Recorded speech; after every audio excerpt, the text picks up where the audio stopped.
sort of Trump assassination-esque. For some reason, some unknowable reason, it made it past my place and then to PCH and then burnt everything. And so I asked Joe to look up, and we'll put this, it's only about 60, 80 seconds, but I was cruising around online and I was able to find tape of this. Now, this is before you get to Dukes, because this looks like after Dukes to me.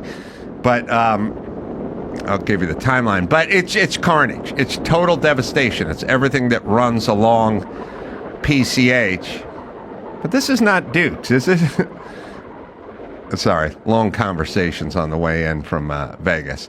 This is everything after Dukes. But either way, you can probably roll it back a little bit. But you can see the tons of power lines everywhere that are on the ground when you see this. And all this does is look like war-torn Beirut.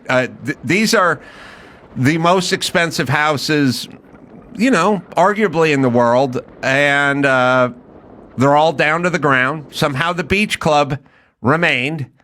Terracotta roof, stucco everywhere. I guess that was part of it. But a lot of people know Duke's, which is a big landmark restaurant on PCH, and Duke's is very close to where I live. Now, Duke's is intact. Didn't seem to be touched for some reason. And then there's a condo complex on the other side of it that didn't seem to be touched for no good reason. And then there's a service station, a gas station on the other side of it, which didn't get touched for no good reason. And there's a little mall at the bottom that has a liquor store and a breakfast burrito joint. And then for some reason, the carnage starts. And these are just beach houses that have been there, some from the 40s and the 50s. And like I said, just your average $15 million beach house. Now you can look at all the goddamn power lines that are everywhere. It's an eyesore, but now it's become a burden. I hope that they use this opportunity to bury those power lines. That's what I hope, but we shall see. Now, I can't go back to my place in Malibu, ironically, because there is no power, because all the lines are on the ground. And there's really nothing to do. God knows what's waiting for me inside that refrigerator, because the power's been off for coming up on a week now. But total and utter devastation. I have no idea what the insurance process is. I have no idea how they're going to rebuild. I did find out this little tidbit, which I thought was kind of interesting.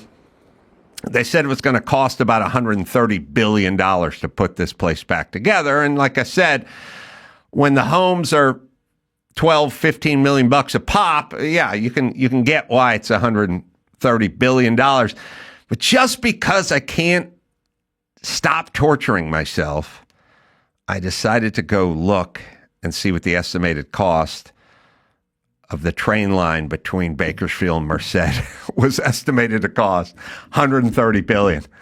$130 billion to either rebuild all of Malibu, Palisades, Santa Monica, Altadena, Pasadena, Agora, or you could have a 150-mile stretch of desert train going nowhere that none of us will ever ride. Now, I know it's not the same money. I'm just saying, what? How big a money suck is that? So then there's a couple buildings on the left, and they remain for some reason. And then it keeps going, and you'll see more buildings that are fine, untouched, unscathed. And then it starts again. And by the way, where it starts is a good friend of mine's house. Gone. Dust. I have a good friend who lost 2 houses in the Malibu fire. And then inexplicably, it's gone again. And everything's down to the ground. And there's nothing. And now I do not know how the fickle hand of God works, but I don't know. I also find it interesting, philosophically, that we can predict the wind. We can't do anything about it as it pertains to fire, but we can predict it. We knew the wind was coming days before the wind showed up, which is I'm not a meteorologist, but it just seems very advanced in terms of olden time sailors wish they knew what we know about the wind. We knew the wind was coming, and yet there's nothing we could do. All right. I will, you can go to adamcarolla.com. We'll put this clip up there. It's just nuts. It's just random, but realize what you're looking at when you see these places on the ocean side burnt to the ground is hundreds of millions of dollars worth of damage. All right, I have a story I want to share with you that I haven't told in a while. Also, I want to play some clips.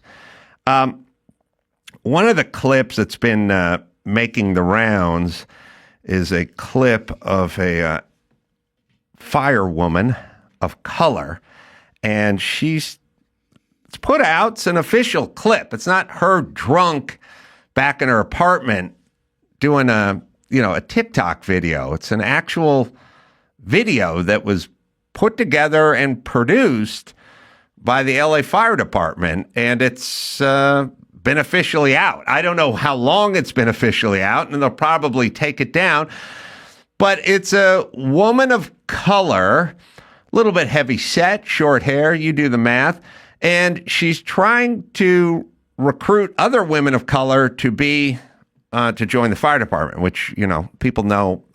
Somebody put out some old videos of mine in front of Congress and so on and so forth. I've always railed against this. It had nothing to do with me trying to join the fire department in 1983. It had nothing to do with that. I feel this way about all jobs, which is some groups are attracted to certain jobs. There are a lot of Filipino nurses in Los Angeles. I don't know why. There are. They make good nurses. I don't care. So be it. My dad would be in the hospital. I would like him to have a good Filipino nurse. That's all. Not one that looks like him. This is from 2019. It's from, it's a clip from a promo of Fox's TV show, 911. All right, so she is going to explain why we need more women of color in the fire department. Here it is. You want to see somebody that responds to your house, your emergency, whether it's a medical call or a fire call, that looks like you. It gives that person a little bit more ease. All right, pause. All right, that's a wildly racist thought, bitch. That's racist.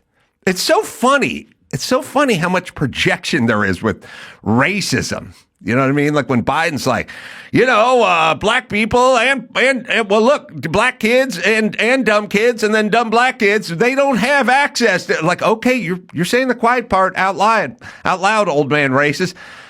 The fact that anyone would care the nationality of the person or even the skin color of the person that showed up to help them in a fire is a racist thought that's insane that nobody I know shares. Maybe you think this way because you're racist and you project. Nobody else I know cares. Also, in a fire, aren't you getting a little granular now when you're worried about the race of the person that's coming into the house with the axe and the hose? Is that really something that concerns you while your house is on fire? And then also, as other people have pointed out, when you're coming into a fire to rescue someone, you're wearing full gear. You got gloves. You got the overcoat. You got the boots. You got the respirator. You got the mask on that's a full head respirator. You then put the helmet with the flap. I have no idea what your nationality is when you're coming into a house that's probably dark. I mean, it's probably at night. The electricity's probably gone. It's smoky enough that you can't see your hand in front of your face. You're really going to know the nationality of the person that comes and saves you at that point? Nor would you care. At that point, you could be a Klansman, and that house fire could have started because you were test burning a cross in your own living room. And at that point, you would not care if a black fireman came and saved you. At that point. But okay. We need someone who looks like us in order to save us because somehow They know what we need culturally, which I would argue is completely off the table at that point. Yes, there are differences in cultures, but I think at that point, the fact that this person actually knew how to play the game of dominoes or also loved Scarface would not factor in when my house was on fire if I was a black person. That's all I'm saying. All right, but we'll continue and listen to what she says at the end, which is patently insane. Oh, always rewind it. Always a little caught off guard with the volume and us.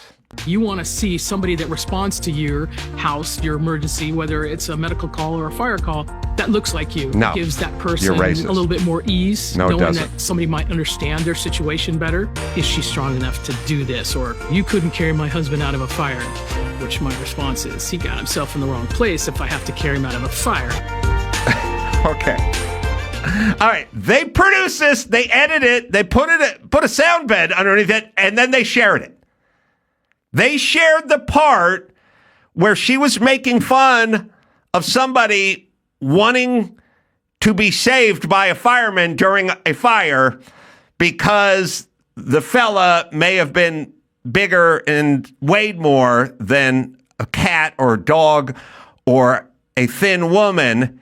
And she then mocked the person who needed to be removed from the place that was on fire. That was insane. Now, this whole thing is insane. The fact that went through an edit bay and went through a producer and got looked at and edited and then put out without somebody raising their hand going, are you fucking nuts? What, are you crazy? The number one argument that people use when they say we don't want female firefighters is, I don't think this woman is capable of lifting this full-size man out of a burning building, and I don't want to be trapped behind. She then addresses it and then mocks the guy one more time, just because it's, look, the fact that she says it isn't unbelievable, although that's insane, and that's another story, and that's another problem with DEI, is we made these people feel like apex predators or endangered species or something where they could just fucking say whatever they want. That is a nutty thing to say, and somebody behind the camera should have said, let's do another take that doesn't involve you leaving people to die. Can we do another one that does not involve you leaving men to die? Okay, here we go. Is she strong enough to do this? Or you couldn't carry my husband out of a fire, which my response is, he got himself in the wrong place if I have to carry him out of a fire. All right, okay, bitch, that's your only job. And yes, he did get himself in the wrong place. Maybe he's in a hotel, and maybe the hotel catches on fire, and he's got nowhere to go. Yes, he's in the wrong place. There's a fire. I don't know if he got himself into the wrong place, because it's not like he walked into a fire. I would say he fell asleep and a fire happened around him, and maybe now he's disoriented and can't escape. He doesn't have oxygen. You have oxygen, and then he could get saved. But I don't know that we should blame the people that were trapped in the fire for being trapped in the fire. This is a little victim shaming to me. But anyway, that's her response. Hey, is a woman strong enough to carry a full-grown guy out there? Hey, that's on you, douche. That ain't on me. I ain't saving you. By the way, if she said that about a cat, people would be outraged. People are like, that cat had no business being in the house. People would go nuts. People would scream for her resignation. Now, here's my whole point. The DEI shit has gotten so fucking far out of hand that these people feel like they can say this into a microphone, and then it goes to the edit process, 100 eyeballs on it, and then they go, we're going to launch it on Sunday night when we launch the TV show. That's how fucking far this has gone. They do not feel like they have to look over their shoulder or they may get fired. I will hearken you back to Lori Lightfoot, mayor of Chicago. Remember, she told everyone to lock down or she was going to arrest them, but then she went out to the beauty salon, and when she got questioned on it, her answer was... City. I'm on national media and I'm out in the public eye, and you know I'm a person who I take my personal hygiene very seriously. As I said, I felt like I needed to have a haircut. I'm not able to do that myself. Okay, so her answer is fuck off, honky. I'm getting a haircut. Now, Gavin Newsom gets popped every once in a while, and he has to feign remorse. He has to go, yeah, it was a mistake. Hindsight being 2020. There's more people at the party than I thought there was going to be. He has to put on a bullshit backpedal. They don't even give a fuck. They're like, what are you going to do? Fire me? You can't. I'm a black lesbian. Fuck off. There's the London breed from San Francisco who, I don't know if you guys heard about it, but during COVID, Tony blew into town, and she had to go see him with no mask. And she was telling everyone else to stay home. But then someone asked her, well, what are you doing out seeing a concert in a building, small club with no windows, with no mask, when you're telling everyone else to stay home? And here's her remorseful answer.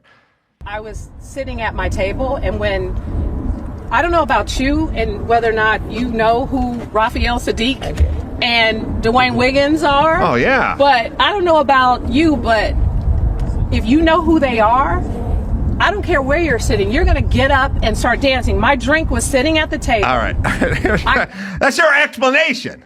That'd be like when Gavin Newsom got busted for going to French Laundry. He'd be like, have you guys tried escargot? Come on now.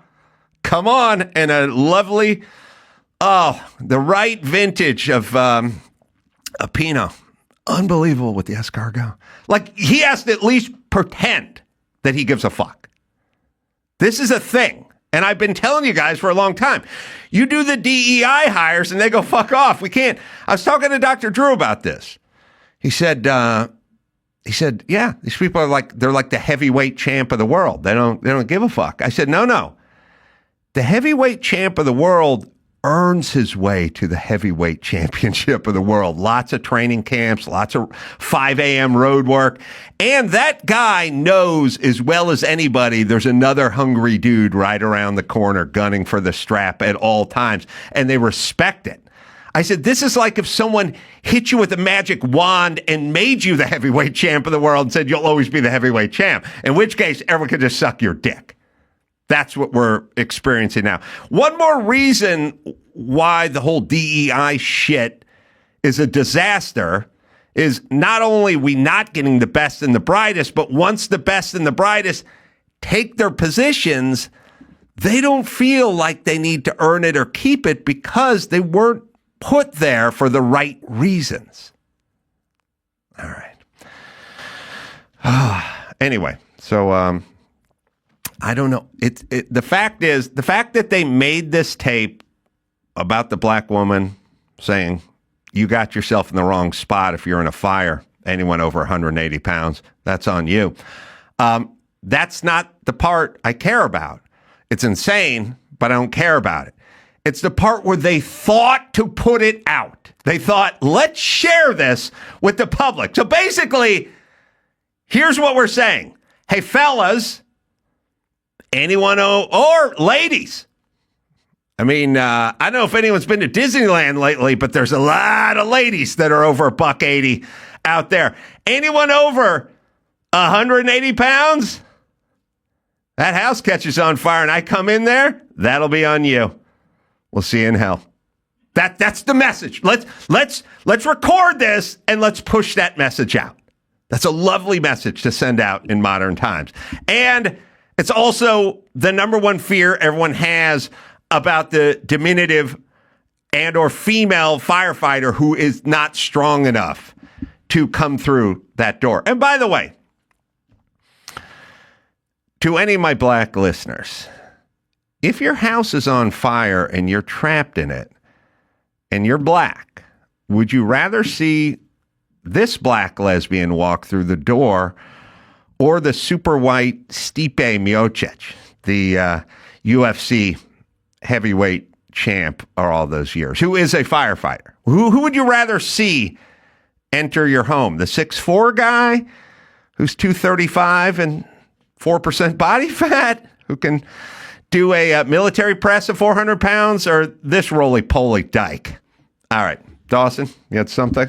Yeah, there's also another wrinkle to this. I mean, in this hypothetical, if your husband gets in a place where he can't get unstuck, do you think the hypothetical husband she's talking about, do you think that's a white guy?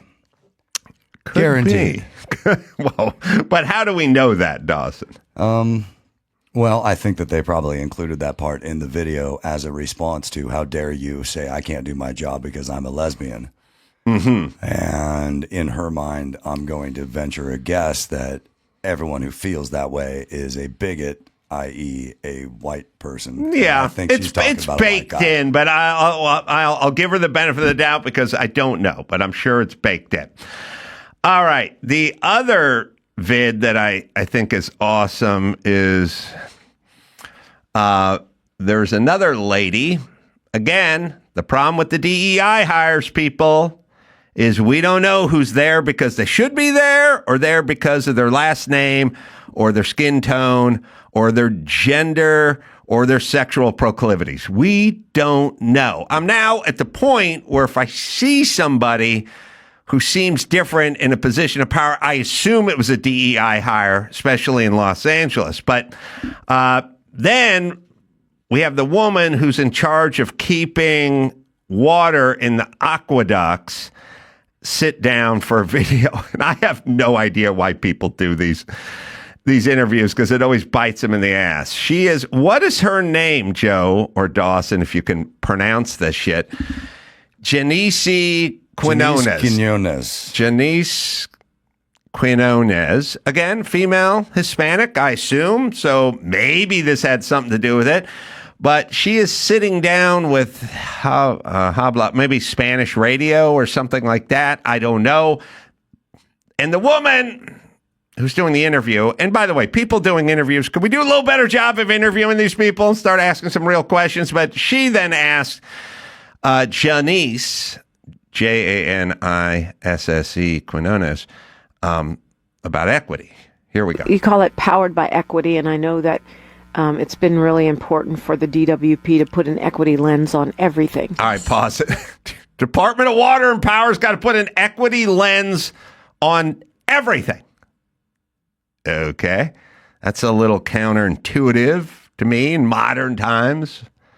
But okay, there's an equity lens. I would venture to say, just from what I've seen traveling the highways and byways of Los Angeles, that the folks doing the road work for the Department of Building and Safety are Hispanic. That seems to be almost 100% as I drive, but I don't know what's going on the corporate level. But all right, the woman doing the hard-hitting interview wants to make sure that she's putting a diversity equity lens on everything at the Department of Building and Safety. And then she's got follow-ups. Here we go. You call it powered by equity, and I know that it's been really important for the DWP to put an equity lens on everything. Not for the people, but for and you that's guys. The number one thing that attracted me to this Number role. one, not the aqueducts. Coming from the communities that I come, seeing what I've seen through my career in utilities and through the military. I've been in the Coast Guard 19 and a half years now, so I got 6 more months to qualify for my 20 years, which was my original goal. Wow, congratulations, and thank you for your Awesome service. equity. Thank you. Equity, awesome. It's important to me that everything we do, it's with an equity lens. Everything's and equity. Social justice. It's all and social making justice. sure that we Equity. right the wrongs that we've done in the past from an infrastructure perspective. And Hold on. we involve. She's not opening a Holocaust museum. She heads up the Department of Water and Power in Los Angeles. Everything's got to be pushed through the filter of equity and looked through the lens of equity. Now, then when you guys fail miserably, can you see why a lot of people are starting to wonder if this isn't a great plan, or is a great plan if you're pushing everything through the lens of equity? Okay. All right. So that could be part of the problem. I don't know that it is, but I will say that mathematically, if this is the plan, the product's going to suffer. And look, your job is all things Department of Water and Power. What if I said the NFL playoffs are here? What if I said to any of the head coaches who are live in this playoff hunt for the Super Bowl, if I said, look, I want you to do your job, and I want you to coach your team, and I want you to put together a game plan for the following week, and I want you to look at film, but I also want you to push everything through this lens. Everything's got to go through this lens. Don't you think the play on the field would suffer a little bit if I said, put your playbook together for the following weekend, but also never stop looking through equity, at equity, or anything, any subject. Just look over here, make sure everything is there, and then plan for the victory. I think they would lose, and I think it would hurt the team. That's all I'm saying. All right. Now, a story that I wanted to get to with you is that as it pertains to this, which isn't one I've shared in a while, but I should.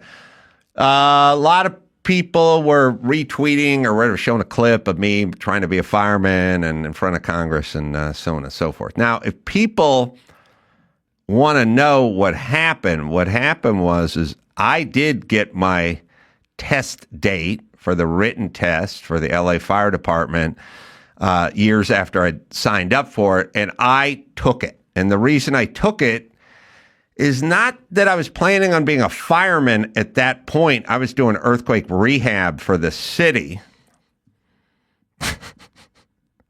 That's another story having to do with equity. But I was doing earthquake rehab for the city, and I was getting paid like $20 an hour. Now, again, the city, just lest you think it wasn't fucked up back then in the 80s, late 80s, is I was made a laborer because I was the best carpenter, and laborers got paid more than carpenters for some insane reason that has to do with the city paying you, which doesn't exist anywhere else in construction. Everything else in construction is journeyman carpenters get paid twice as much as laborers, but not with LA City. With LA City, the laborers get paid more than the carpenters because they fuck up everything they touch. That's how it works. And one of the guys I've told you about, and he's been on this show, was a dude named Jeff Gaines. And Jeff was a typical Topanga SoCal surf dude. Jeff was big and like sort of strong, kind of gangly strong, like surfer dude strong, tall guy, strapping guy. And he lived in Topanga, and my whole crew was like in Topanga when I worked construction back then. And all Jeff Gaines wanted to do was be a fireman. That's all Jeff ever wanted to do. And he volunteered with the Topanga Fire Department, and he would go to the Topanga Fire Department and train. He'd train all the time. It was his dream. His goal was to be a fireman, but he couldn't be a fireman in LA County because he was white. That was the problem. And years later, years after this, I was at a school event for my kids when they were like, I don't know, 6 or 7, and I had to volunteer to MC some whatever. And I run into a dude who's a well-dressed man of color. And he comes up to me, and he's wearing a suit and everything, you know, and he says, hey, Adam. I go, hey, man. He goes, I'm Chipper. I go, oh, Chipper. He goes, yeah. Remember I ran into you doing earthquake rehab work for the city of Los Angeles? I said, oh, yeah. Now, Chipper didn't know anything about construction. Chipper could have been killed. Chipper was a college student who was going on to be a lawyer. He was a successful lawyer now. And when I met him, he was going to a nice college and came from a nice family, but he was black. And Los Angeles needed a black guy on the job. We had to hire a woman. We had to hire a black guy. Now, they didn't know what the fuck they were doing, but we had them anyway. And they got paid the same as we did, which was a lot for us, even though they didn't have any skill set, because the city of Los Angeles required that we have this diversity presence. So I was talking to Chipper, who I liked, who, again, had no construction experience. And if you don't believe me, he showed up in like dress pants with a dress belt on and stuff and had no tool bags. And I had an old electrician's tool bag, which is a little different than a carpenter's tool bag, but I had one. And I gave it to him, and he strung it through a Gucci belt. And he just hung this bag through a dress belt when everyone else was wearing construction bags. Now, me and Jeff Gaines had been working for years as carpenters, so we'd sort of worked our way onto that crew. Chipper showed up as a diversity hire with no experience, who, by the way, was like pre-law and going off to a career that Jeff Gaines and I weren't going off to, and our parents were both poor. They should do this stuff based on money, not on skin colors, what I'm saying. But as we're talking at this kid's event, I guess his kid was there, and I like Chipper. Him and I got along, had a laugh, and had a good time when we were working together. That's why I gave him my tool belt. He said, yeah, man, what happened to that Jeff Gaines guy?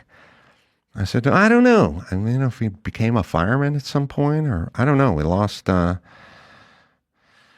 track. He goes, man, I hated that guy. I said, why? I like Jeff. Jeff was cool. He said he was racist.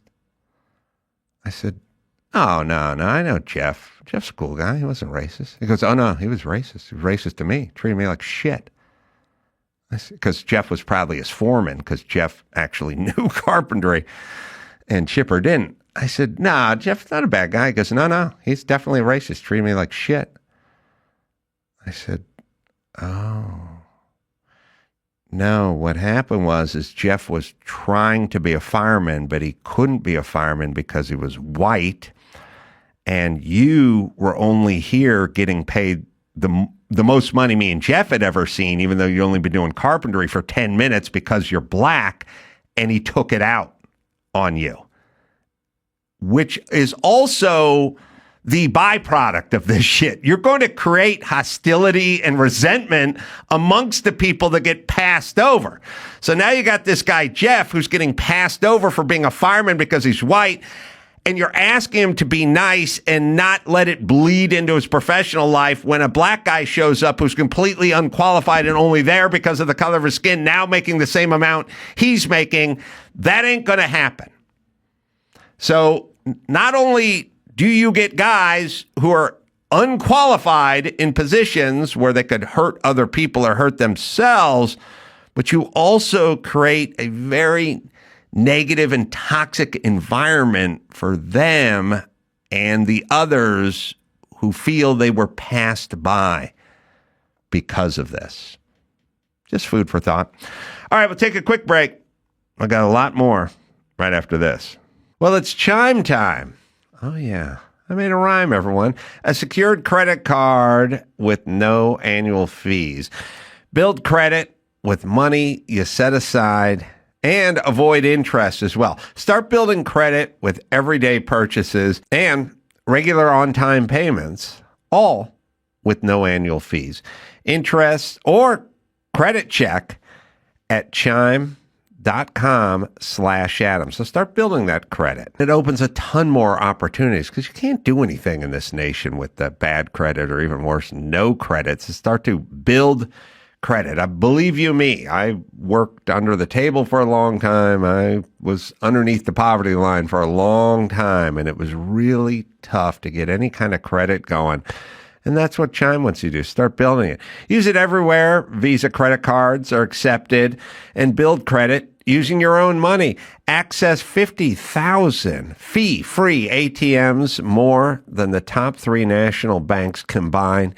And you can easily find one near you with the Chime app. It's Chime, right, Dawson? Turn your everyday purchases into steps toward your financial goals with Chime's secure credit card. Get started today at chime.com/Adam. That's chime.com/Adam. Chime feels like progress. The Chime Credit Builder Visa credit card is issued by the Bancorp Bank N.A. or Stride Bank N.A. Spot me eligibility requirements and overdraft limits apply. Out-of-network ATM withdrawals and OTC advance fees may apply. Late payment may negatively affect your credit score. Results may vary. MyPay eligibility requirements apply. Credit limits range from $20 to $500. Go to chime.com/disclosures for details. In the spirit of Murrow, Jennings, Cronkite, here's another great moment in local news. Right now, if you need help, emergency information, resources, and shelter is available. All of this can be found at URL. Los Angeles, together is how we will get through this. That's a great moment in local news. Now, back to the Adam Carolla Show. That's our mayor. She's reading out URL. So if you want to know where to go to URL and get all the updates and information you need on the fire. All right, a little bit scary. Also, she was in Ghana. I don't know what she was doing in Ghana. I don't know that you have to go to Ghana when you're the mayor of Los Angeles. She's not gonna tell you. She's not gonna say, but also, I feel like mayor of Los Angeles is a pretty important gig. Hang out. And I'm blaming the fires on her. I'm just saying, stay within striking distance in case shit goes down. All right, lots more to complain about. To finish this story, I signed up to be a fireman. Years later, I got the notification at my dad's old house, or my old house, my dad's current house, but I'd moved out of that house, and that's the address I was living at. That's how I knew it was a long time ago, because I moved out young, and they sent it to his house. I had a date. The date was to take a written test. The written test was at Hollywood High on a Saturday. I didn't really have intentions of being a fireman at that point, because at that point I was making decent money doing earthquake rehab and driving a truck and owned tools and had a profession, which was carpentry. But I went and took the test anyway, because I'd been waiting years. Why not? The woman behind me was a diminutive woman of color who signed up 3 or 4 days earlier. Okay, that was the story. But the rest of the story, as Paul Harvey would say, I did not have a lot of confidence in passing the written test to be an LA firefighter, because I'd done no studying on it and I was a shit student. So I didn't pass a lot of the tests I took. So I just took it on a whim, and because I had a date and it was Saturday, I didn't have anything to do.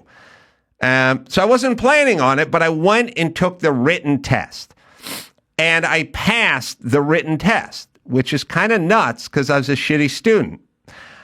Then once I passed the written test, I was like, well, now I had a date for the physical test, which was like 3 weeks later at some firehouse somewhere. And I thought, well, this will be a walk in the park, because I work construction, I box, and I'm strong. I play football, and I'm like athletic, so that shouldn't be a problem. I can carry a hose pack up some stairs and do some of that shit. So I went down and took it. I took all the stuff, the hose pack thing, up the stairs and down the stairs, and I count the number of stairs and the push-ups and all the junk. Pass it all. But not one test. Not one. One test was you stood behind a line, you leaned forward, probably about 3 feet, and you grabbed a rope, a thin rope, and it went up about 30 feet over a pulley and down to like a 5-gallon bucket filled with cement or something, like, I don't know, 40 pounds. I don't know what it was.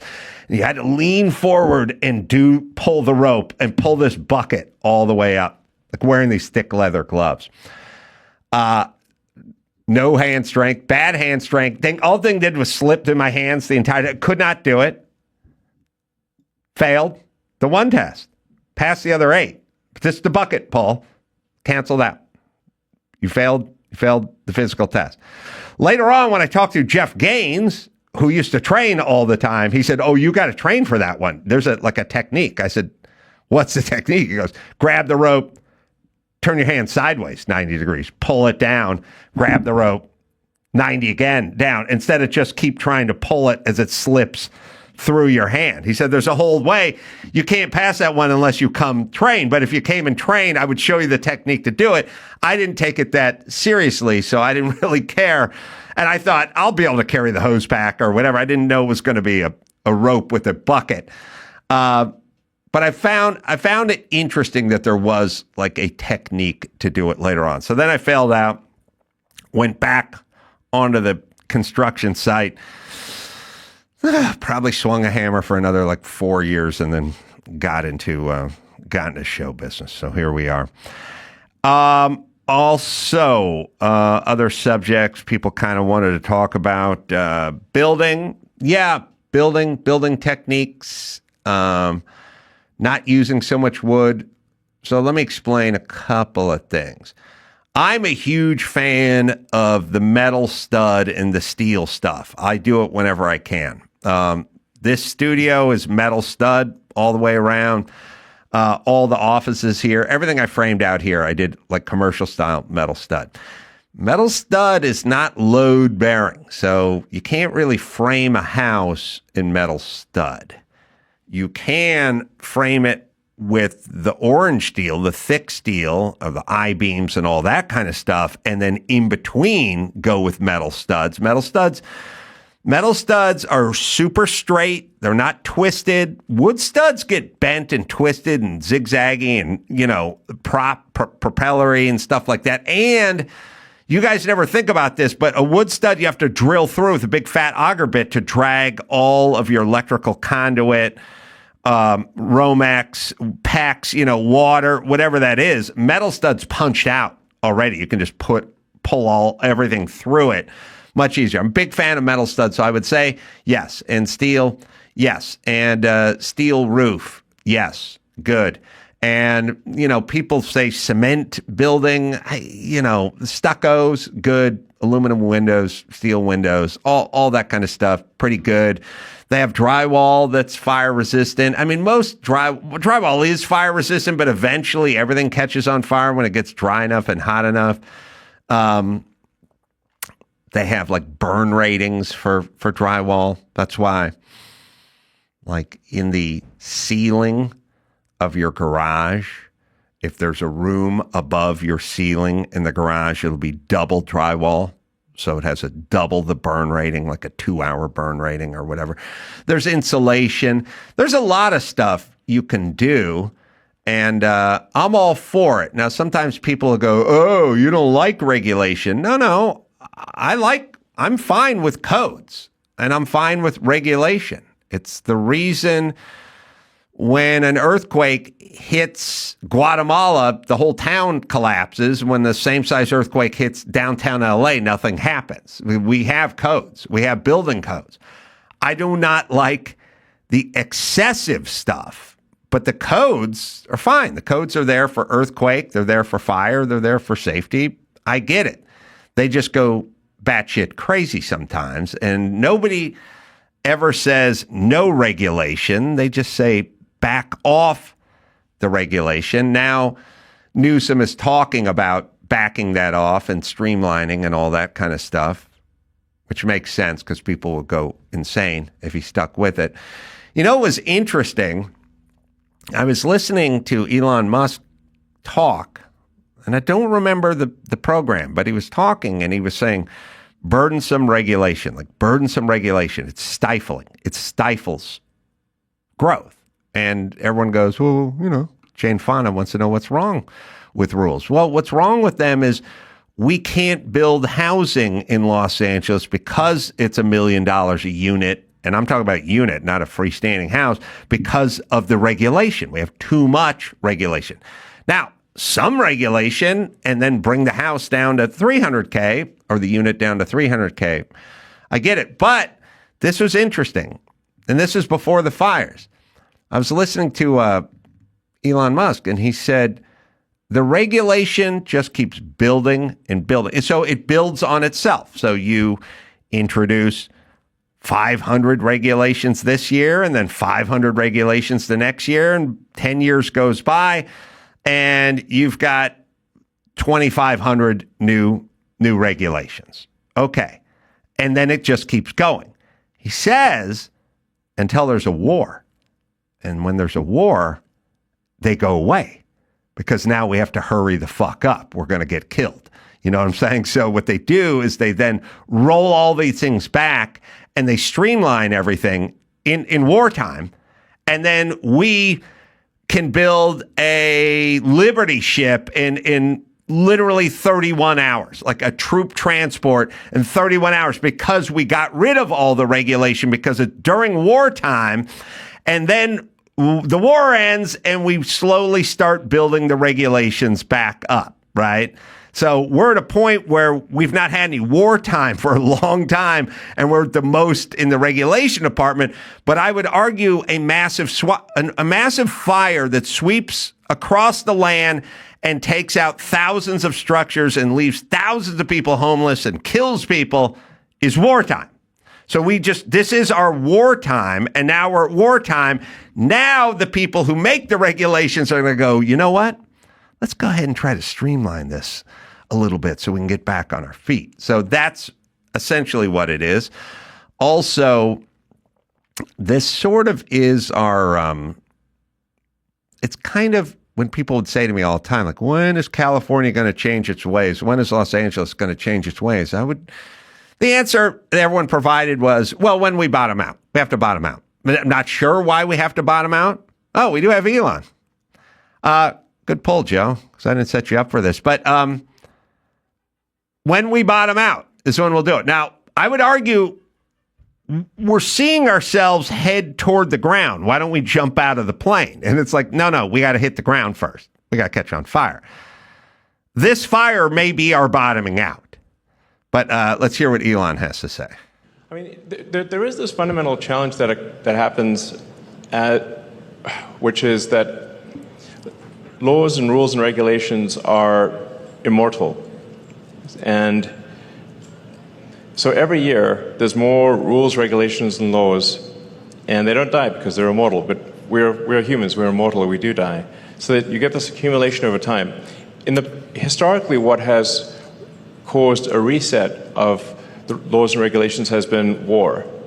Now, we'd like to ideally avoid war, but we still need this massive reset of regulations and reduction of regulations, ideally without the forcing function of war. But it is an interesting thing that the longer that there is peace and prosperity, the more rules and regulations will accumulate until eventually everything's legal. So that's why I think it is essential that we have a very conscious effort to reduce the laws and regulations, or eventually no one will be allowed to do anything. By the way, when you juxtapose this to like Kamala Harris going, I believe every child needs a seat at the table. What the fuck is attractive about the fucking bumble talk that has nothing to do with anything versus a guy going, hey, here's what we need to do. But that's all right. There's also a great interview as well. So maybe this will be our war. Maybe this will be our bottom. And maybe this will be our reset. There's also a funny clip of a woman yelling at Gavin Newsom about fire hydrants, which makes me laugh because I love to see Gavin Newsom squirm, as you guys all know. But there's a part of it where I wouldn't be able to bite my tongue if I was Gavin, but she's going after Gavin. Is this the one where he's pretending to talk to Biden on the phone? This is funny. Governor, I live here, Governor.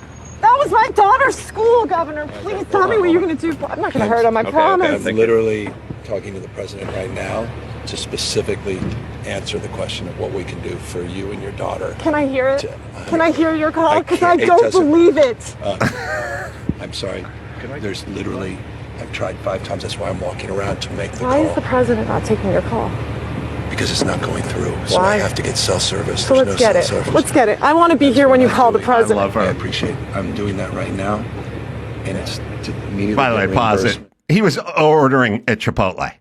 No, he was literally talking to the president. He was literally speaking to him, except for he wasn't speaking to him. Literally. All right.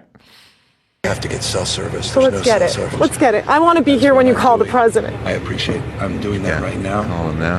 And it's to immediately get reimbursements, individual assistance. That's right. I'm devastated for you. I'm so sorry, especially for your daughter. I have 4 kids losing the school. Everyone who went to school there, they lost their homes. They lost 2 homes because they were living in one and building another. Governor, please tell me, what are you going to do with the president right now? We're getting the resources to help rebuild. We're getting Why the was there resources no water in the hydrants, Governor? It's all literally. Is it going to be different next time? Oh, it has to be. Has to be. Has got to be. Of course. We're not tolerating this. To fill the hydrants, Zero I would tolerance. fill them up personally. You know that. I literally. I would fill up the hydrants Hold on a myself. second. This is why I secretly wish I was a woman, so I could make insane proclamations and not have everyone go, "What the fuck are you talking about?" All right, go fill the hydrants, bitch. Go ahead. I'll wait here. I'll tell you what. Why don't we do this? This is why I'd make a horrible politician. I'd be like, I'll tell you, I'll cut a deal with you, sweetheart. You go pretend to fill the hydrants, and I'll stand here and pretend to talk to Biden. How about that? Does that seem fair? That seems fair, right? There's something you're not doing, and there's something I'm not doing, but somehow we'll both feel satiated. So go over there and fill that hydrant. As a matter of fact, I'll give you a crescent wrench. I'm going to give you a head start. Here's a crescent wrench. Go fill that hydrant. You go over there and fill the hydrant. She's going to do it. I like also, don't get me wrong, I'm jealous of her. When she goes, you know I'll do it.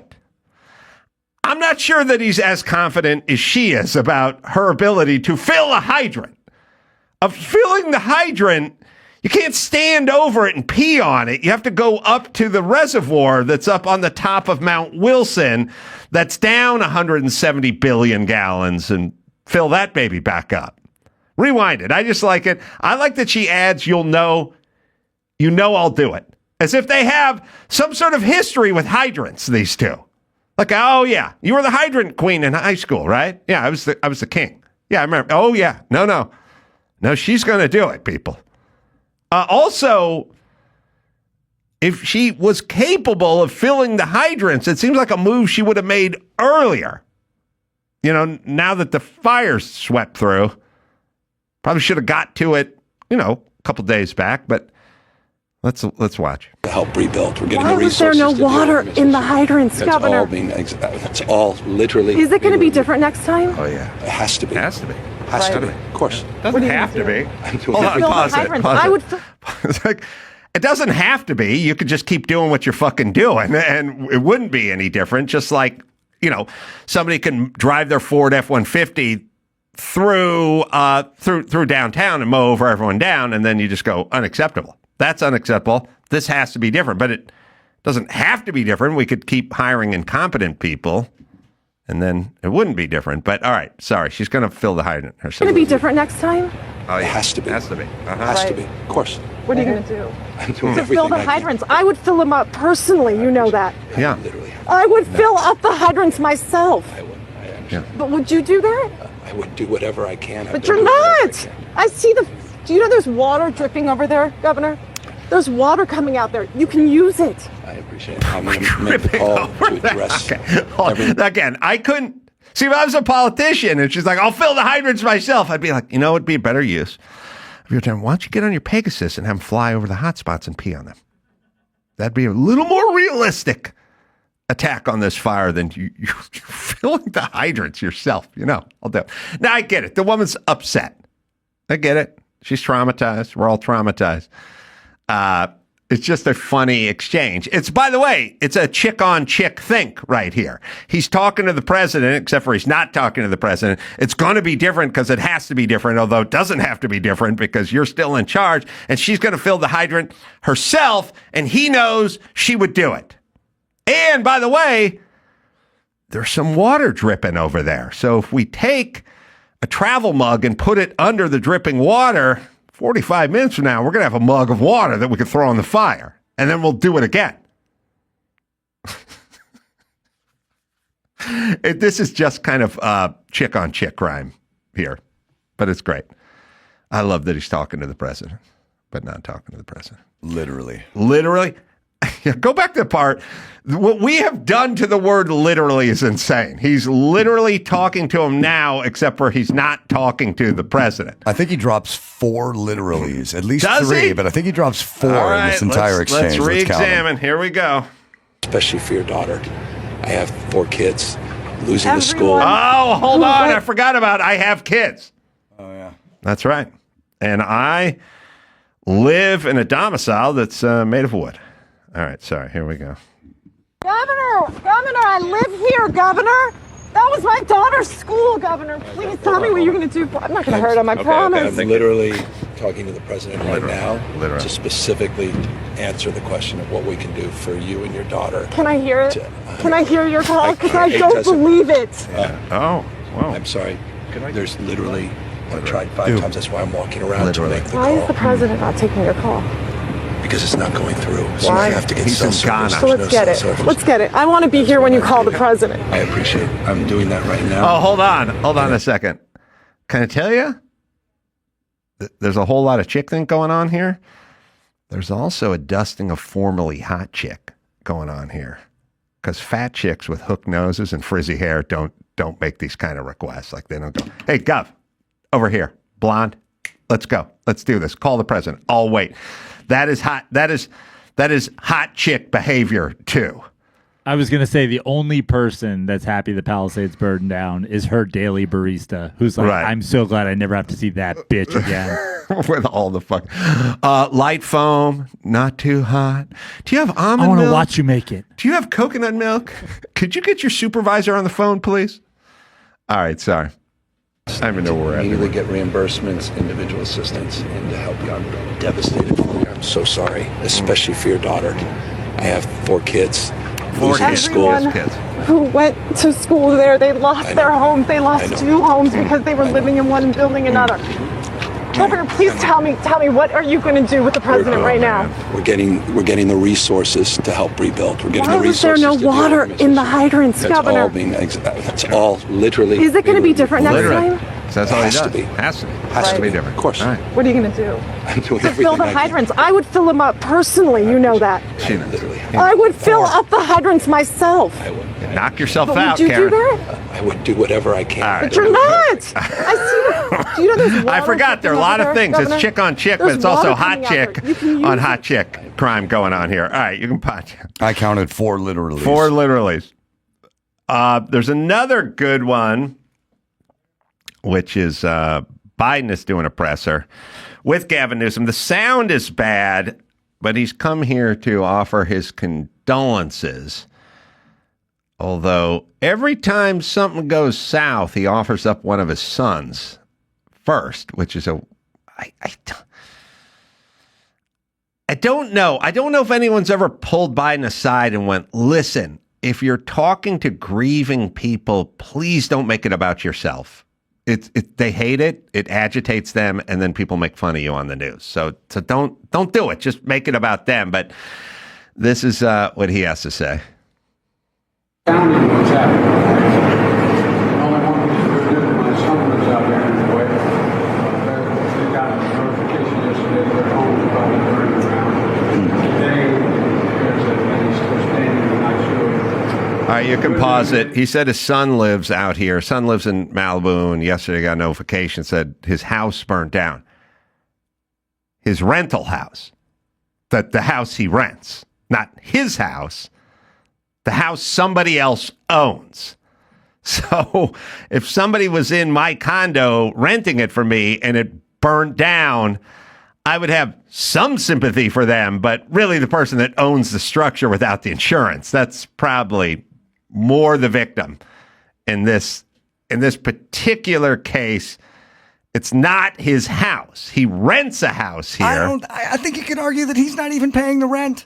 Oh, you also got to feel sorry for the taxpayer because the Secret Service rent a house for $16K a month across the street because he wants to live in Malibu. But hypothetically, I have a challenge for you. So you can look it up, Joe. I guess his house burnt down, but it's not his house. It's just the house that his dad pays for, or sugar daddy pays for. But I'm not going to file that under we've all lost a lot. My crackhead son lost a rental house in Malibu. But okay. Then he's also got some good news to share with us along the way. Great-grandfather. All right, so you got to roll back 10 seconds or something. I'm a great-grandfather as of the day.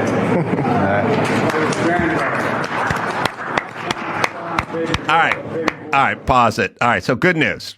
I know you guys lost all your homes and your life savings and no one was insured. Maybe you lost a loved one, but my son lost his rental house in the Boo.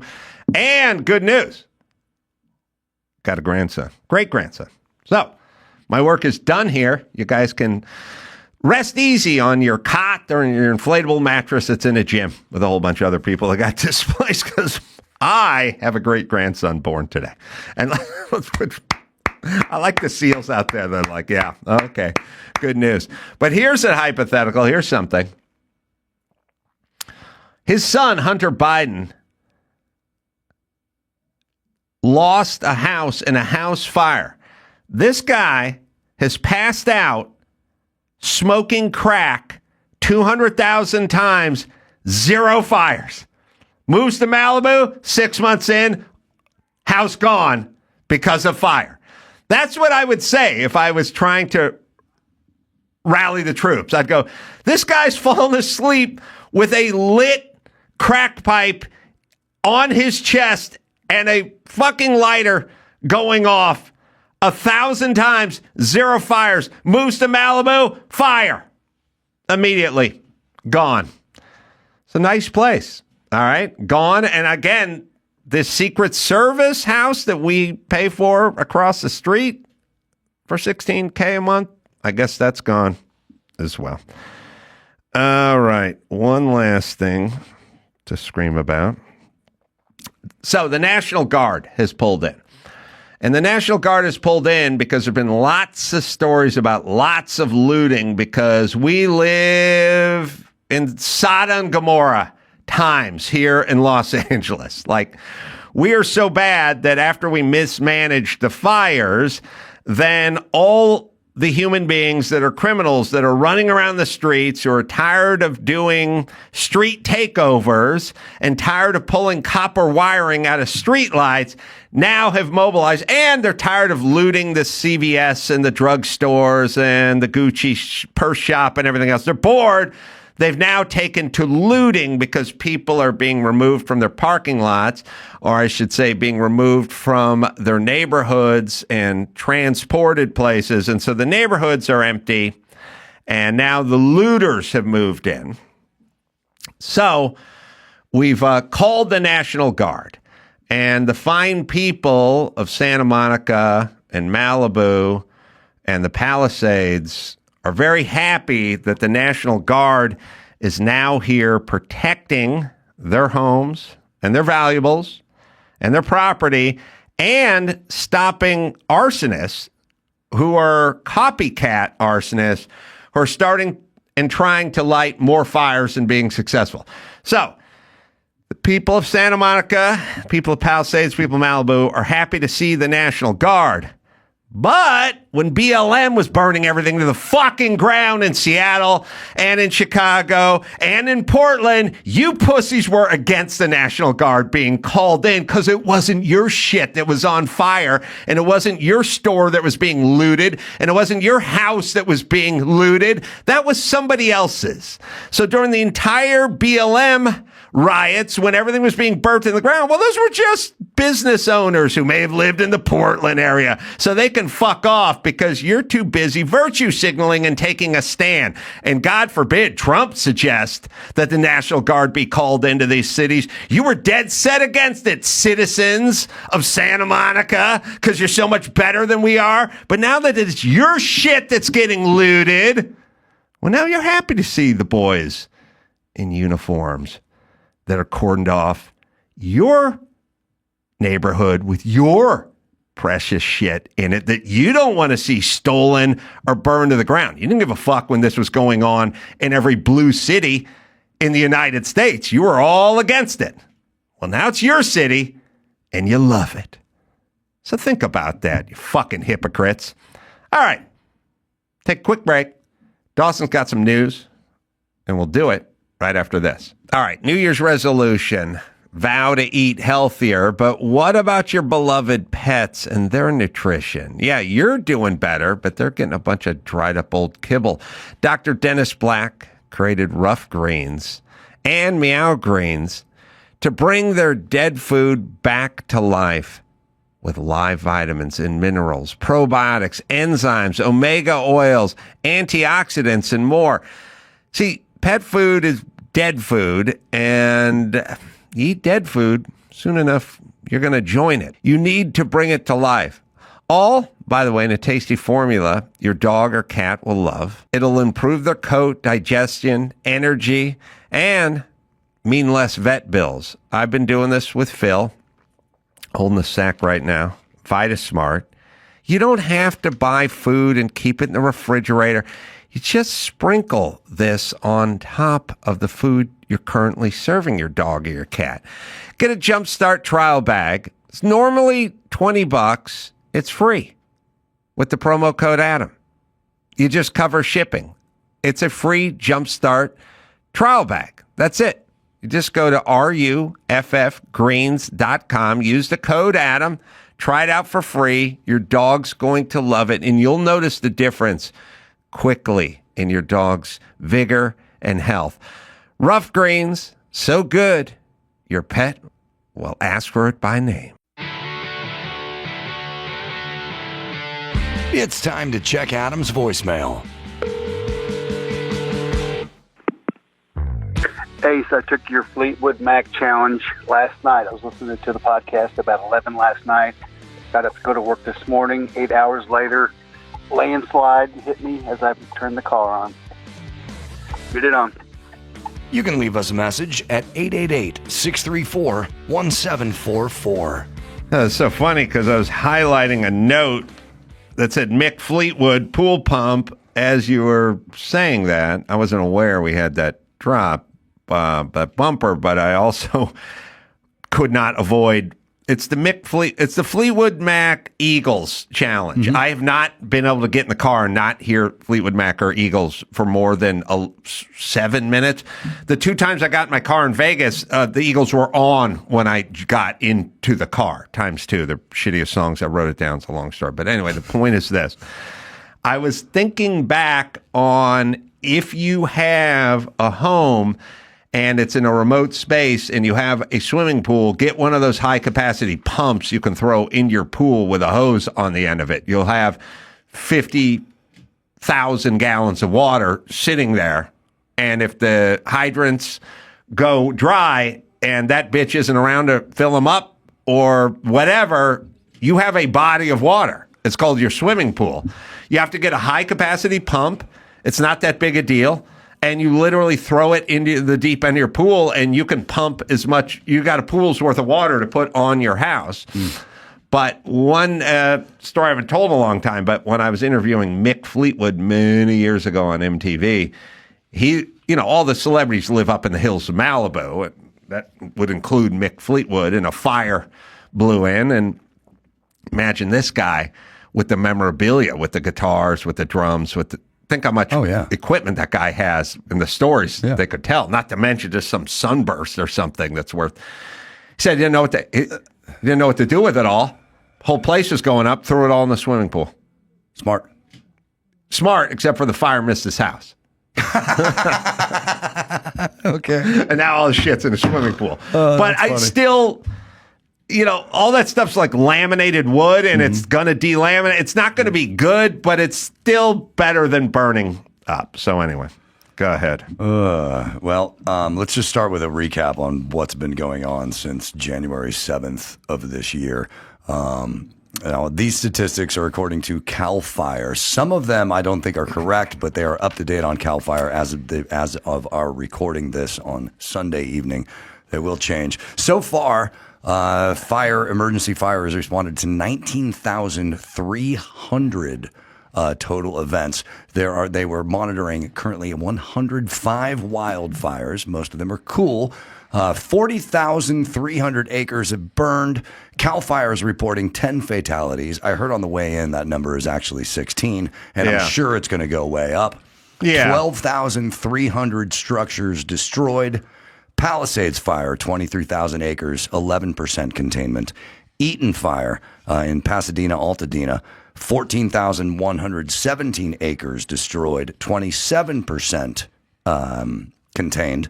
There is news coming out right now. It's unverified, but the LA Times is reporting that the Eaton fire could possibly have started from an electrical transmission tower that was faulty. No.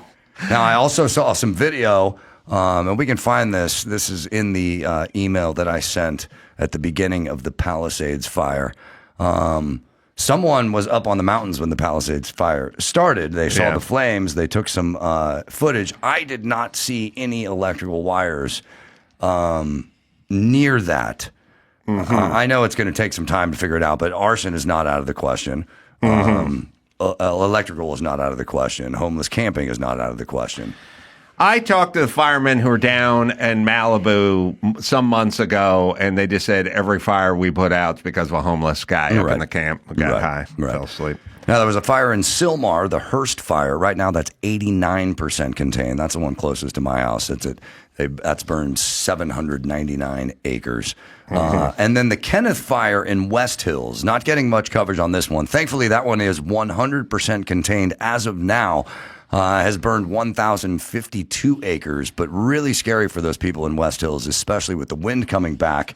Let's hope that the firefighters can hold that 100% containment, because you get winds in again, and it could really completely destroy everything. You know what's funny is I was thinking about, you have these decrepit power poles with these decrepit wires on them, and they're literally, some of them are literally like 100 years old, just 100 years old, and they're all the entire length of PCH, right? Right. And I was thinking about some of those. I was thinking about the city and the people, because I pass by, because I have the construction background, I'd always pass by all the building. When those guys are doing their foundation on the ocean side, they're building on the ocean side of PCH, and they're laying their foundation. They got $3 million into the foundation, because they got these big, huge caisson rigs, which are big drill bits, and they got to go down 40 feet, and they got to go into bedrock, and they have to put cages down and then attach them all with these grade beams. I mean, they have hundreds of yards of everything pumped into that foundation, right? They have a foundation that could handle a 10.0 earthquake, a tsunami, whatever it was. And now, what would happen is if a tsunami blew in, the house would be gone, but the foundation would right. Now the fires blow in, the house is gone, but the foundation will never leave. Right. And so that's what the city requires of them. Directly in front of the home where the guy put $3 million into the foundation is a 100-year-old telephone pole with a bunch of wires strung across it that in a windstorm is going to fall over and catch the guy's house on fire. That's the city's job. That's what they do. They require, and then there's the forced maintenance, and then there's the aqueducts, and then there's the fire hydrant. They require nothing of themselves, everything of you. But they also, add to that, those power poles, and you mentioned this before, are covered with creosote. Basically, it's toxic to the earth. Yes. Something that the Coastal Commission and the Sierra Club would never fucking let you put anywhere near the ocean. No. But because it's a government agency for the power, we don't care if you put this shit within 100 yards of our ocean. But tell someone from the Coastal Commission, those power lines that are just that one right there. I need to put one of those on my property. Never happened. I am telling you, now they all burnt up. Half of them fell over, but they've all been compromised. They have to redo the post. Okay. If they do not bury those power wires, if they try to go back up with another telephone pole in 2025, I'm going to go down there like Jane Fonda and chain myself to one of those DWP pieces of equipment and go on a fucking hunger strike. No poles. All right, here we go. Little update to your Karen Bass story. She was in Ghana during the fire. Did you know that she gave an interview to the New York Times on October 17th, 2021? No. Where she stated, I took a picture of it with my phone so that I have it here. Karen Bass stated, I went to Africa every couple of months all the time, she said. Adding, Whoa, I thought she went to Cuba every couple of months. She's been there That's too. when she was younger. Yeah. Okay. The idea of leaving that, especially the international work and the Africa work, I was like, I don't want to do that.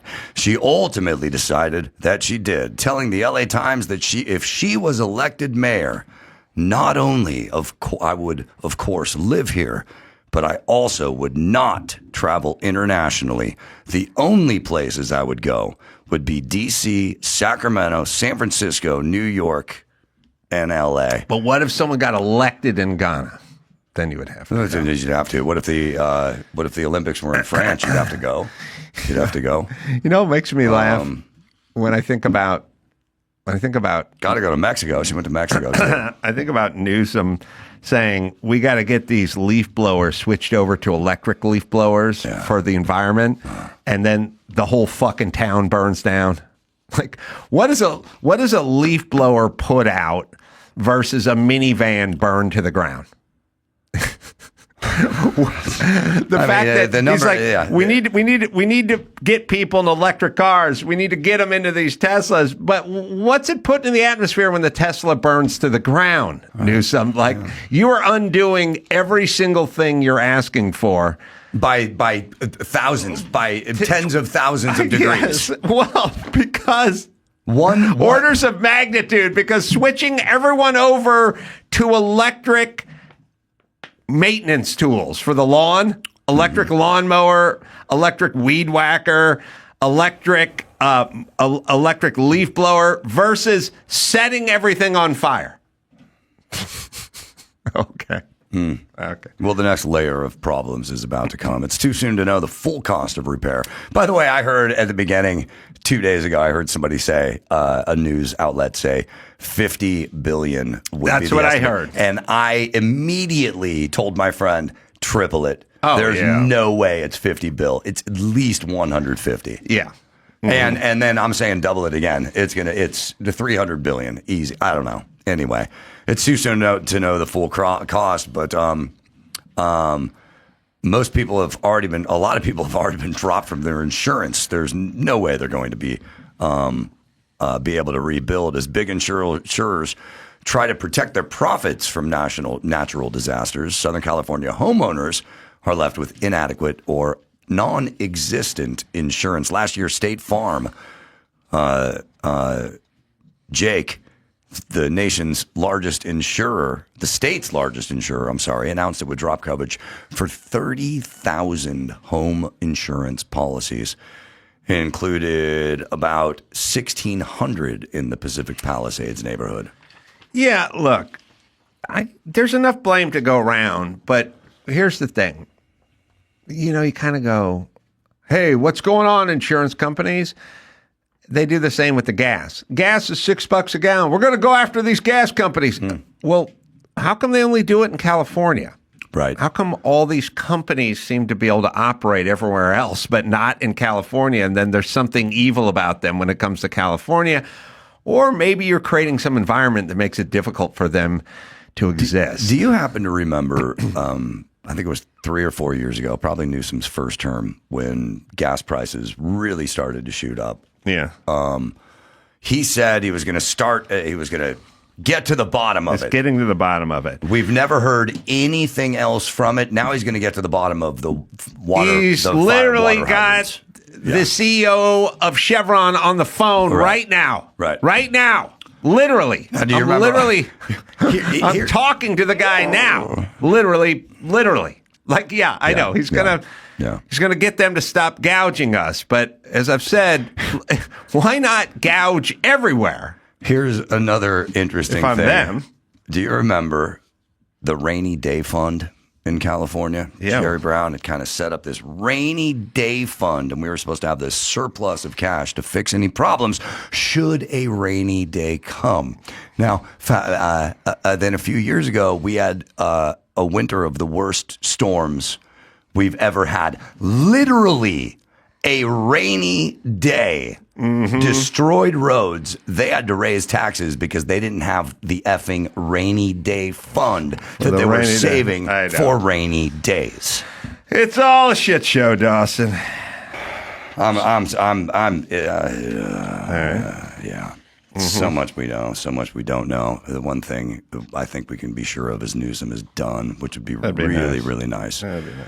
The fire chief said that LA fire chief said that staffing shortages and lack of resources have been pressing issues facing the department for years. She said the city of Los Angeles failed its over 100,000 displaced residents who were forced to evacuate from the ongoing wildfire siege.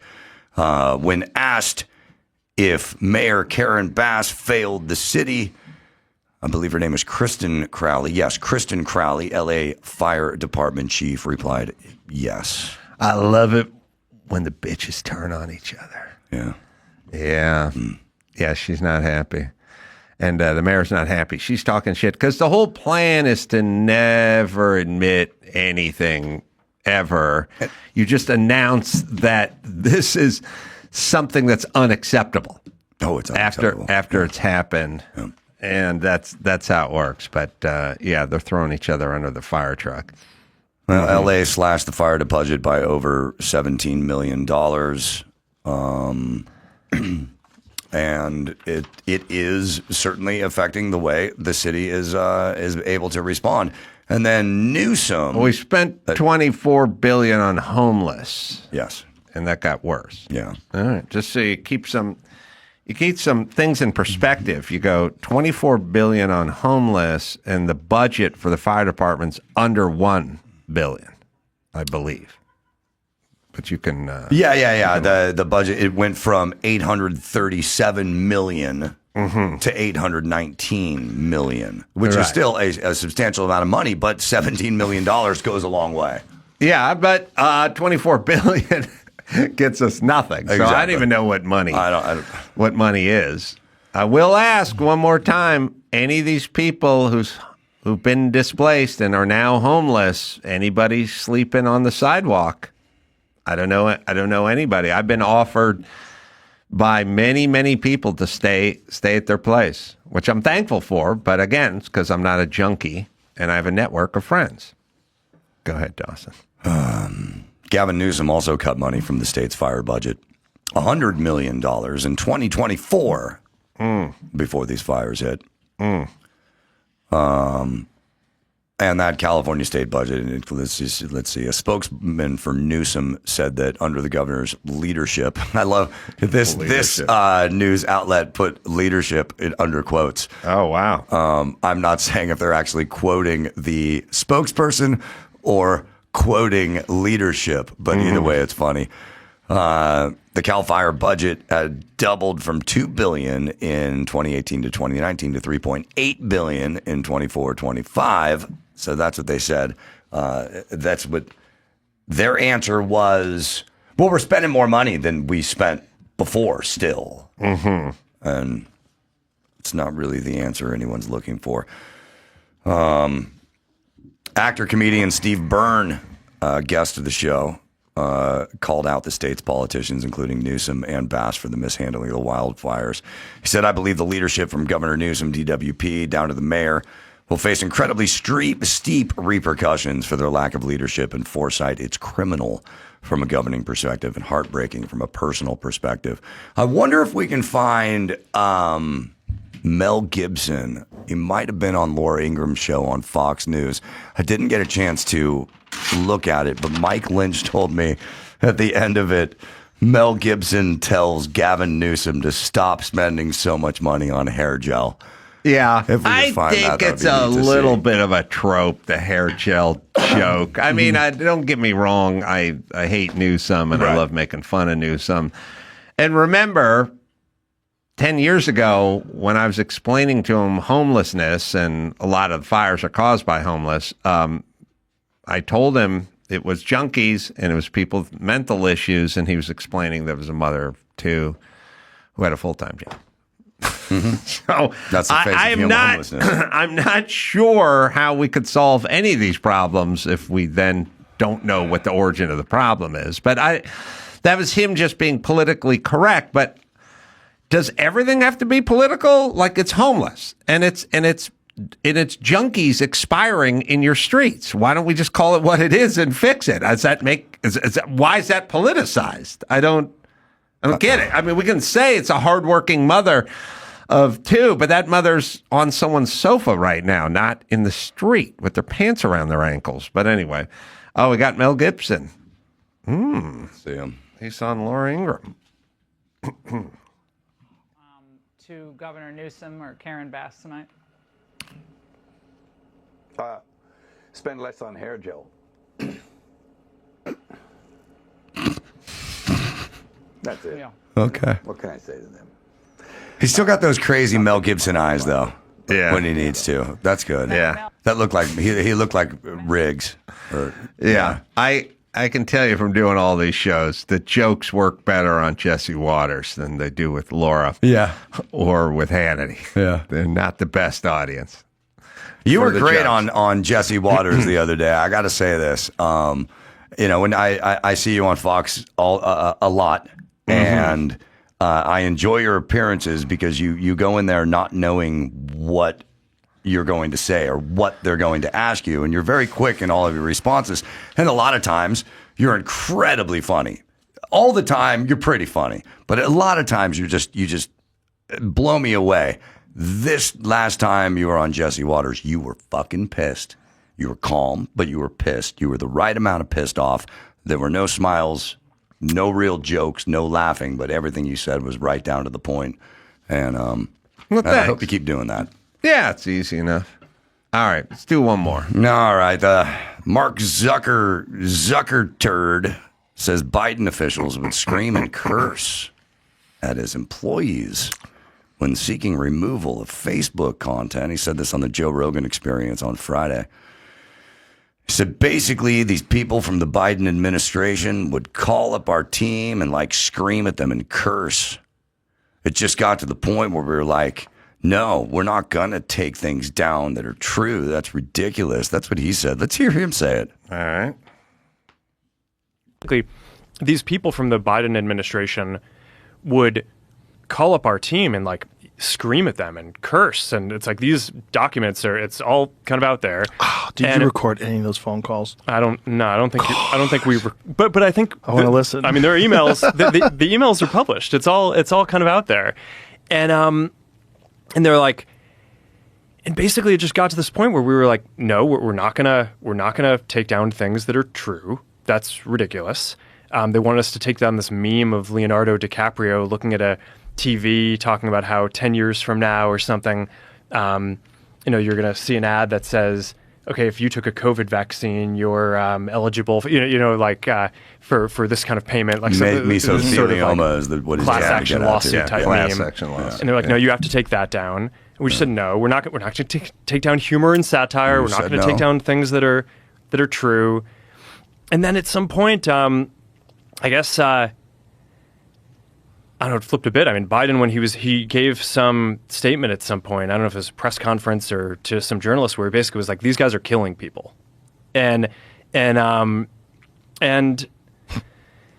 know, then all these different agencies and branches of government basically just started investigating and coming after our company. It was brutal. It was brutal. Yeah. Wow. Your company's worth billions and billions of dollars. You still bowed to everything they asked. I'm not buying this mea culpa. I am stoked that they've gotten rid of their fact checking department. I'm stoked that they're trying to turn something around. I have little faith in it. I don't like that guy. I don't think he is sincere. I think he found himself on the wrong side of something, and he's a nerd, and he feels bullied and beat up, so he's trying to turn it around and play the nice guy, and I think it's bullshit.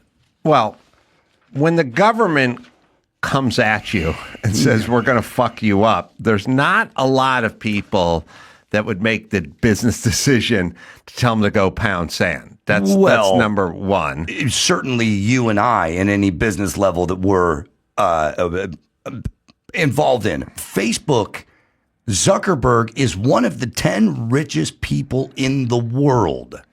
No, I agree. He did not stand up because he was afraid. He did not stand up because he was into being told what to do. He was on a team. Yeah, but listen, you can personally have cajillions of dollars and be set for 1,000 lifetimes. If you said to Jimmy, we're going to fuck you up and we're going to fuck your show up and we're going to put you out of business, he might think to himself, I have enough money for myself, but I employ all these people. And also, at a certain point, it transcends like money. It's like, this is my company, and I have thousands of employees. And but when something is obviously wrong, when there is obvious government censorship coming down, yes, you know the difference between right and wrong. Yeah, and you chose wrong. You chose wrong because you have thousands of employees that are going to be put out if the government comes at them. Yeah, I understand what you're saying. I don't buy that for Zuckerberg. I don't listen. I blame the government, because if the government says to anyone, we're going to fuck your shit up, I don't care, mom and pop business or biggest business in the world. Right. When the government comes at you and says, we're going to fuck you up, 100% believe. Then everyone goes, fine, what do you need from us? Blame the government. Absolutely. Yes, 100%. Yes. So I don't call the guy a hero, but I do blame our government. But now listen. I do as well. All you fucking pussies out there that have your panties in a bunch because these guys are going to be able to speak freely now, go fuck yourself 1,000 times with 1,000 rusty mop handles, because you're now worried that misinformation and disinformation, after you've been creating all the mis and disinformation for the last 10 years, give me a fucking break. You are pissed off because you can't control the narrative, not because the narrative is dangerous. It's only about control. You guys were wrong about everything. You had control and you forced everyone to capitulate. And now you don't have control and you hate it. But it's not because it's dangerous, or if it is mis or disinformation, then what are we talking about? Ivermectin and horse paste? Like, what are we talking about here? It's insane that they even have the gall to feign that they're upset about this new thing and how dangerous it's going to be when people start making their own decisions. All right. I'm going to be in Solana Beach at the Belly Up this Sunday doing 2 shows. Jay Moore's going to be there as well. And then Covina at the Laugh Factory. Paul Rodriguez will be there. That's a live podcast as well. Boca Raton. Ooh, no fires there. Naples, off the hook. Naples again. Just got on Carolla.com for all the live shows.